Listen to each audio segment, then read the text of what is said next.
Hello everyone and welcome back to my channel.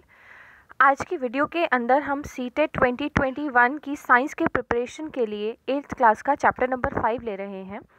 ये video Hindi और English दोनों के अंदर मैं आपको समझाऊंगी। वीडियो को स्टार्ट करने से पहले आप मेरे चैनल को सब्सक्राइब करिए, लाइक करिए और वीडियो को, अगर आपको वीडियो अच्छी लगे तो उसको शेयर ज़रूर करिए। तो चलिए स्टार्ट करते हैं। अगर हम सबसे पहले देखें तो एक टर्म आता है नेचुरल रिसोर्सेज, यानी कि प्राकृतिक संसाधन। प्राकृतिक संसाधन वे हैं जो प्राकृतिक रूप से पाए जाते हैं। जैसे कि अगर मैं बात करूं वायु यानी एयर, सोलार एनर्जी यानी कि सनलाइट की अगर बात करूं, धूप है ना, और सूरज की रोशनी मेनली है ना, पानी है, या फिर प्लांट हैं, एनिमल हैं, फ्लोरा एंड फोना, पादप और जितने भी जीव जंतु हैं, ये सभी प्राकृतिक संसाधन हैं क्योंकि ये प्रकृति में पाए जाते हैं, प्राकृतिक रूप से पाए जाते हैं। ठीक है, तो हम नेचुरल रिसोर्सेज जो होती हैं, हमारे प्राकृतिक संसाधन हैं, उन्हें हम दो तरीके से क्लासीफाई करते हैं, इनएग्जॉस्टिबल और एग्जॉस्टिबल। एग्जॉस्ट मतलब क्या होता है? देखिए, जब आपने एक इंग्लिश में भी नॉर्मली इस टर्म को यूज़ किया होगा, अगर हम कोई काम करते हैं और बहुत ज़्यादा थक गए तो हम बोलते हैं अब मैं एग्जॉस्ट हो गया, पूरी तरीके से थक गया हूँ, अब मेरे से काम नहीं होगा। तो एग्जॉस्टिबल नेचुरल रिसोर्सेज अगर हम कहें तो ये वे होती हैं जो एक टाइम ऐसा आएगा कि अगर हमने उनका सही तरीके से यूज़ नहीं किया तो एक समय पर वो पूरी तरीके से ख़त्म हो जाएंगी। ठीक है, एग्जॉस्ट यानी ख़त्म हो जाएगा। इनएग्जॉस्टिबल यानी कि आप उनका कितना भी यूज़ करें लेकिन वो कभी ख़त्म नहीं होगा, क्योंकि वो अनलिमिटेड क्वांटिटी में नेचर में प्रेजेंट है। अनलिमिटेड यानी कि बहुतायत में, बहुत सारे क्वांटिटी में प्रेजेंट है, कभी वो आप कितना भी यूज़ करेंगे तब भी ख़त्म नहीं होगा। तो अगर हम इनएग्जॉस्टिबल नेचुरल रिसोर्सेज को देखें तो ऐसी कौन कौन सी चीज़ें हो सकती हैं? जैसे सोलार एनर्जी, हम बात करें ये सोलार एनर्जी यानी कि सूर्य की रोशनी, अगर इसकी बात करें तो ये कभी भी ख़त्म नहीं होगी, है ना, हमेशा प्रेजेंट रहेगी। एयर, विंड है, वाटर है, वाटर भी इनएग्जॉस्टिबल है। अब आप मेरे से एक क्वेश्चन पूछ सकते हैं कि अगर वाटर इनएग्जॉस्टिबल नेचुरल रिसोर्स है तो फिर हम पानी के कंजर्वेशन की बात क्यों करते हैं? देखिए, अर्थ पर जो पानी पाया जाता है वो दो फॉर्म्स के अंदर है, एक सॉल्टी वाटर होता है और एक प्योर वाटर है। लेकिन सॉल्टी वाटर हम नहीं यूज़ कर सकते, इनटेक नहीं कर सकते हैं। तो जो पीने योग्य पानी है वो बहुत ही कम है। ठीक है, इस बात को आपको समझना होगा। अब अगर हम एग्जॉस्टिबल नेचुरल रिसोर्सेज को देखें तो एग्जॉस्टिबल यानी कि जो एक समय आने पर ख़त्म हो जाएंगी, ऐसी कौन सी चीज़ें होती हैं? कोल आ गया, पेट्रोलियम। अब देखिए, इस चैप्टर को पढ़ने के बाद आपको ये भी पता चलेगा कि पेट्रोलियम और पेट्रोल में अंतर होता है। वाइल्ड लाइफ है, मिनरल हैं, कोल, पेट्रोलियम, नेचुरल गैस, ये क्या है? एग्जॉस्टिबल है। और अगर मैं इनएग्जॉस्टिबल की बात करूँ तो उसमें क्या आता है? सनलाइट, एयर, वाटर, ये सब चीज़ें इनएग्जॉस्टिबल हैं। अब एक बार हिंदी में देखते हैं। देखिए, हिंदी में है इनएग्जॉस्टिबल को बोला गया है अक्षय, यानी कि जो कभी ना ख़त्म हो। ठीक है, जैसे सूर्य का प्रकाश है या वायु है। और समाप्त होने वाले प्राकृतिक संसाधन कौन कौन से हैं? वन है, फॉरेस्ट है, वन्य जीव, वाइल्ड लाइफ। अब आपने देखा होगा कि पहले एक टाइम ऐसा था कि जब हमारी अर्थ पे डायनासोर्स पाए जाते थे, बट आज वो एक्सटिंक्ट हैं, विलुप्त हो चुके हैं पूरी तरीके से। तो ये भी एक बात है। अब आपने देखा होगा पहले जो लायंस थे कितने लार्ज नंबर में मिलते थे, या एलिफेंट हैं, बट आज उनका नंबर कम हो गया है। और अब भी अगर उनका कंजर्वेशन हमने नहीं किया तो एक टाइम ऐसा आएगा कि हमारी फ्यूचर जनरेशन को पता ही नहीं होगा कि हाथी है क्या। तो जैसे खनिज है, कोयला, पेट्रोलियम, प्राकृतिक गैस, ये सभी क्या है? समाप्त होने वाले प्राकृतिक संसाधन हैं। आगे बढ़ते हैं। देखिए, आप एक चीज़ और करिए कि जब मैं ये चीज़ पढ़ा रही हूँ तो आप सीटेट के लिए एक शॉर्ट नोट बना लीजिए। अब इसमें आप शॉर्ट नोट क्या बनाएंगे? आप लिख लीजिए इनएग्जॉस्टिबल यानी कि अक्षय संसाधन, प्राकृतिक संसाधन कौन से हैं और एग्जॉस्टिबल कौन से हैं। फिर इनको शॉर्ट इसके अंदर सूर्य का प्रकाश कहाँ पे आएगा, वायु कौन सी उसमें आएगी, ये ऐसे क्लासीफाई कर लीजिए।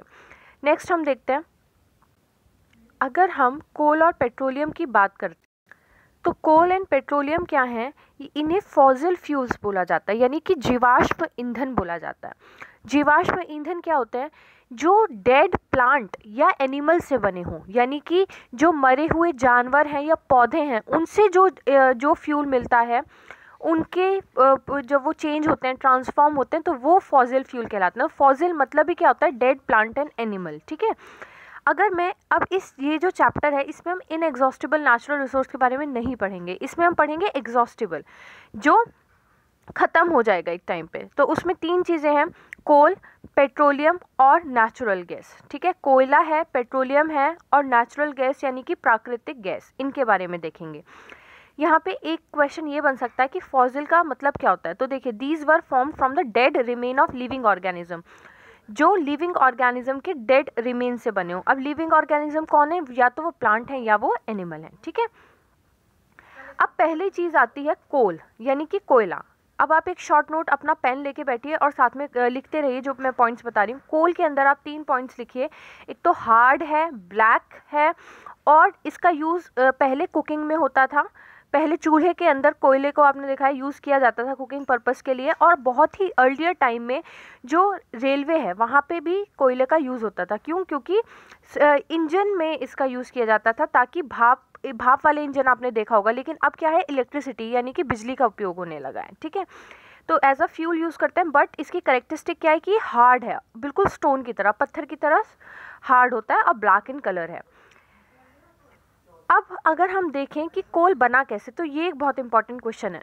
तो इसमें क्या है, जब हमारा अर्थ पर बहुत साल पहले 300 मिलियन ईयर यानी कि 300 इंटू मिलियन मतलब होता है 10⁶। अब आप लगा सकते हैं कि कितने साल पहले की बात कर रहे हैं ये। ठीक है, 30 करोड़ साल पहले क्या हुआ था कि फॉरेस्ट हुआ करते थे धरती पे, बहुत ज़्यादा घने फॉरेस्ट थे। लेकिन एक समय ऐसा आया कि बाढ़ आने के कारण या क्लाइमेटिक चेंज हुआ, मौसम में इतना ज़बरदस्त परिवर्तन हुआ कि ये सारे फॉरेस्ट क्या हो गए, बाढ़ आने के कारण नीचे अर्थ में नीचे वाली लेयर पे पहुंच गए, यानी कि दब गए। अब नीचे आपको पता होगा कि अर्थ की क्रस्ट में अगर हम देखें तो वहाँ बहुत ज़्यादा हाई टेम्परेचर और हाई प्रेशर है। तो हाई टेम्परेचर, बहुत ज़्यादा तापमान या बहुत ज़्यादा दाब, प्रेशर के कारण क्या हुआ, धीरे धीरे ये किस में कन्वर्ट हो गए, फ्यूल में कन्वर्ट हो गए, ईंधन में। तो ये किससे बने हैं, प्लांट से। और प्लांट्स धीरे धीरे पूरी तरीके से सबमर्ज्ड हो गए फ्लड के वजह से। ठीक है, तो इसीलिए इन्हें फॉसिल बोला जाता है, क्योंकि ये डेड प्लांट एंड एनिमल से बने हैं। तो यहाँ पे इस चीज़ को एक बार देख लेते हैं। देखिए, due to natural process like flooding these forest get buried under the soil, as more soil deposited over them they were compressed. धीरे धीरे और मिट्टी उन पे गिरती गई, और इस कारण क्या है, वो और ज़्यादा कंप्रेस होते गए। और हाई प्रेशर और हाई टेम्परेचर के कारण क्या हो गया, डेड प्लांट्स किस में कन्वर्ट हो गए, धीरे धीरे कोयले में, यानी कोल में। और कोल के अंदर कौन सा एलिमेंट प्रेजेंट होता है, कार्बन। इसीलिए इस प्रक्रिया को कार्बनीकरण या कार्बनाइजेशन भी बोला जाता है। ठीक है, क्यों, क्योंकि कोल का मेन एलिमेंट क्या है, कार्बन है। ये अच्छे से आपको समझ में आया होगा। अब एक बार हिंदी में देखते हैं। देखिए, इसे हम हिंदी में भी यहाँ पे बता दूं, वैसे मैं समझा चुकी हूँ। कोल यानी कोयला, कठोर होता है और काले रंग का है। ठीक है, पहले भाप वाले इंजन में इसका उपयोग होता था एज अ फ्यूल, लेकिन अब क्या है, प्रधानमंत्री उज्ज्वला योजना के तहत क्या किया गया, जिसकी शुरुआत बलिया यूपी से की गई थी। उसमें क्या एलपीजी सिलेंडर्स दिए गए हैं, ताकि क्योंकि कोल का बहुत ज़्यादा हेल्थ पर असर होता है। कैसे, जब ये बर्न करता है तो इससे बहुत ज़्यादा कार्बन डाइऑक्साइड प्रोड्यूस होती है, जो कि रेस्पिरेटरी प्रॉब्लम्स को कॉज करती है। इसीलिए सरकार इसका उपयोग कम कर रही है। तो कोयले की कहानी कैसे बना, ये भी हमने देखा। तो एक क्वेश्चन सीटेट के लिए ये बन सकता है, कार्बनीकरण क्या है। 3-4 ऑप्शन दे देंगे तो आपको सिंपल पता होना चाहिए कि जो भी मृत वनस्पति है यानी कि डेड प्लांट्स है, उनका धीरे धीरे कोयले में परिवर्तन होना ही कार्बनीकरण या कार्बनाइजेशन कहलाता है। और जीवाश्म ईंधन है क्या, कोयला एक जीवाश्म ईंधन है, येस और no, of course yes, right. Next अब हम देखते हैं कि कोयले का जब प्रोसेसिंग होता है, कोयला तो मिल गया हमें, कोयले की खान होती है। ठीक है, वहाँ से कोयला निकाला जाता है। अब कोयले को रिफाइन किया जाता है, यानी कि उस कोयले से मिलने वाले कौन कौन से प्रोडक्ट हैं। तो कोयले से हमें 3 चीज़ें मिलती हैं, कौन कौन सी, कोक मिलता है, कोल तार मिलता है और कोयला गैस, यानी कि कोक, कोल तार एंड कोल गैस इंग्लिश के अंदर। ठीक है, जब हम कोयले को बर्न करते हैं तो उससे कौन सी गैस निकलती है, कार्बन डाइऑक्साइड। और कार्बन डाइऑक्साइड एक ग्रीन हाउस गैस है। ग्रीन हाउस गैस क्या करती है, जो टेम्परेचर को बढ़ा देती है, अर्थ के टेम्परेचर को हीटअप कर देती है अर्थ को। ठीक है, तो इसके वजह से कार्बन डाइऑक्साइड अगर ज़्यादा हो जाएगी एटमॉस्फेयर में तो क्या होगा, ज़्यादा हीटअप होने के कारण टेम्परेचर बढ़ जाएगा। इसीलिए ग्लोबल वार्मिंग जैसी समस्या आ रही हैं। तो अब एक क्वेश्चन सीटेट के लिए बनेगा कि कोल की 3 चीज़ें क्या होती हैं। कोयले का जब रिफाइनिंग की जाती है या कोयले के आप बाई प्रोडक्ट्स अगर बताएं क्या हैं, तो 3 चीज़ें मिलते हैं, 3 उत्पाद मिलते हैं, कोक, कोल तार, कोयला गैस। ठीक है, यहाँ पे आप देख सकते हैं, coal is processed in industry to get some useful product. Coke, coal tar and coal gas. तो इन्हें अच्छे से नोट्स में लिख लीजिए और मैं बता भी रही हूँ कि क्या इंपॉर्टेंट है। नेक्स्ट, अब हम इन तीनों प्रोडक्ट्स के बारे में अगर पढ़ें तो पहला है कोक। कोक की करेक्टरिस्टिक अगर आप लिखेंगे तो क्या होता है, थोड़ा सा टफ, पोरस, यानी कि थोड़ा आप पोरस कोई चीज़ समझ सकते हैं कि जिससे मतलब जिसमें वाटर होल्डिंग कैपेसिटी हो, थोड़ा पोरस हो, मॉइस्चर हो उसके अंदर। एंड ब्लैक, काले कलर का होता है। ये प्योर फॉर्म है कार्बन की। सबसे इंपॉर्टेंट ये है, अगर ऑप्शन आपको दे दिया जाए, पूछे कि which of the following is the pure form of carbon, A option Coke है, बी कोल टार है या कोल गैस, तो प्योर फॉर्म कौन है, कोक। ठीक है। Coke is use in the manufacture of steel and in the extraction of many metal. तो ये कहाँ पे यूज होता है, किसके मैन्युफैक्चर में यूज होता है, स्टील इंडस्ट्री में ज़्यादा यूज होता है। ठीक है। कोल तार को अगर हम देखें तो ये भी ब्लैक कलर का, लेकिन ये थोड़ा थिक होता है, मोटा है, with unpleasant smell. Unpleasant smell आपने देखा होगा कि जब हम सड़क निर्माण वाला काम चल रहा होता है तो उसमें कोल तार का यूज़ किया जाता है, कितनी गंदी सी स्मेल होती है उसकी। लेकिन आजकल कोल तार की जगह, एक मैंने सीटेट के प्रीवियस ईयर क्वेश्चन में भी एक क्वेश्चन बताया है, किसका यूज़ हो रहा है, पेट्रोलियम के उत्पाद का। जब पेट्रोलियम की रिफाइनिंग की जाती है तो उससे हमें मिलता है बिट्यूमेन। तो कोल टार की जगह आजकल किसका यूज़ किया जा रहा है, बिट्यूमेन का यूज़ किया जा रहा है। तो ये चीज़ लिखी है, ये भी ऑप्शन में दे सकते हैं कि किसका यूज़ कोल तार की जगह किया जा रहा है रोड कंस्ट्रक्शन में। अगर हम अब देखें ये कोल तार, तो ये कहाँ कहाँ यूज़ होता है, और परफ्यूम्स में, ड्रग्स, एक्सप्लोसिव, प्लास्टिक, पेंट, इन सब चीज़ में। ठीक है। एक इंपॉर्टेंट चीज़, सबसे इंपॉर्टेंट ये है, आपने नेफ्थलीन बॉल्स का यूज़ किया होगा। जब हम गर्म कपड़ों को रखने के लिए नेफ्थलीन बॉल्स डाल देते हैं उसमें, है ना, तो उसमें भी किसका यूज़ किया जाता है, कोल तार का यूज़ किया जाता है नेफ्थलीन बॉल्स में। ठीक है। वो भी कोल तार से मिलती हैं। तो ये थोड़ा इंपॉर्टेंट है, इसको ज़रूर इंपॉर्टेंट अच्छे से नोट में करके लिख लीजिए कि naphthalene balls are also obtain from coal tar. Next, अगर हम कोल गैस का देखें तो जब हम कोल से कोक वाली प्रोसेस होती है, जब हमें कोयले से कोक मिलता है तो उसी वाली प्रोसेस के अंदर कोल गैस प्रोड्यूस होती है। कोल गैस का पहले तो यूज़ किया जाता था लाइटनिंग के लिए, यानी कि बिजली के लिए। ठीक है, लाइटनिंग पर्पस के लिए। लेकिन आजकल इसका उपयोग क्यों किया जा रहा है, हीट एनर्जी के लिए। तो coal gas was use for street lightning for the first time in London, but आजकल इसका यूज़ किया जा रहा है, it is use as a source of heat rather than light. तो लाइट एनर्जी की जगह आजकल हम इसे एज हीट एनर्जी यूज़ कर रहे हैं। अब एक बार हिंदी में देखते हैं। देखिए, कोक, फिर कोल तार, ये मैं समझा चुकी हूँ, तो उसमें कोई अलग चीज़ नहीं है, बस ये आपको टर्मिनोलॉजीज पता होनी चाहिए। नेफ्थलीन बॉल्स को भी नेफ्थलीन बॉल्स ही बोला जाता है। नेफ्थलीन बॉल्स हमने देख लिया। ये बिट्यूमेन हमने देख लिया। देखिए यहाँ पे बिट्यूमेन का यूज़ कोलतार की जगह किया जा रहा है। कोयला गैस, अब इसका किसका स्रोत है, ये ऊष्मा का स्रोत है, ना कि रोशनी के लिए हम इसे यूज़ करते हैं। नेक्स्ट, अगर हम देखें अब पेट्रोलियम, अगर हम लोग पहले ये सोचते थे कि पेट्रोलियम और पेट्रोल एक ही चीज़ है, लेकिन नहीं। पेट्रोलियम मेन प्रोडक्ट है, और जब पेट्रोलियम की रिफाइनिंग की जाती है, यानी कि अर्थ से उसे निकाला जाता है, तो उसके अंदर बहुत सारी इम्प्योरिटीज़ होती हैं। उसको जब साफ़ किया जाता है, यानी उसकी रिफाइनिंग की जाती है, तो हमें बहुत सारे प्रोडक्ट मिलते हैं। कौन कौन से प्रोडक्ट्स मिलते हैं, एक बार इन्हें देखते हैं। जैसे हमें मिलता है LPG, यानी कि लिक्विफाइड पेट्रोलियम गैस।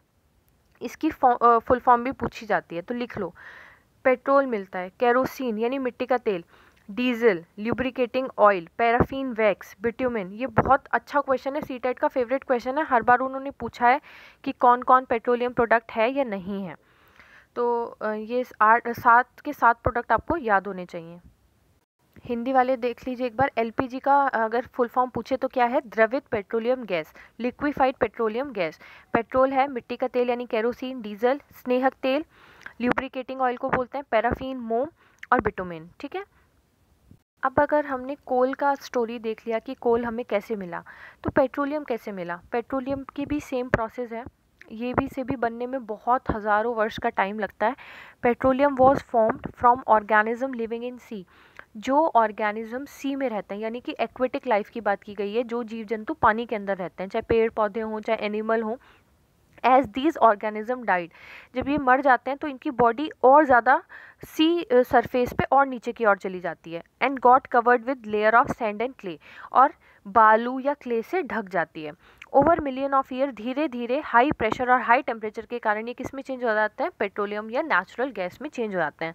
लेकिन यहाँ पे थोड़ा मेन चीज़ ये है कि यहाँ पे सी की बात की गई है, यानी कि कोस्टल एरिया की बात की गई है। तो ये चीज़ आपको थोड़ा सा ध्यान रखनी है।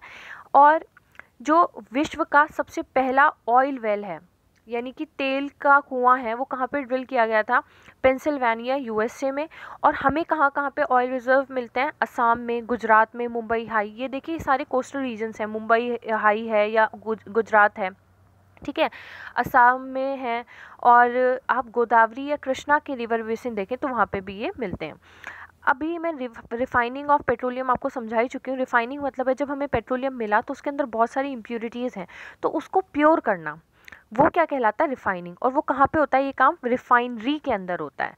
तो पेट्रोलियम है क्या, पेट्रोलियम एक डार्क ऑयली लिक्विड है और इसकी स्मेल भी बहुत अनप्लीजेंट है, अच्छी स्मेल नहीं होती है। एक इंपॉर्टेंट क्वेश्चन है, ब्लैक गोल्ड किसे बोला जाता है, सीटेट का फेवरेट क्वेश्चन बन सकता है।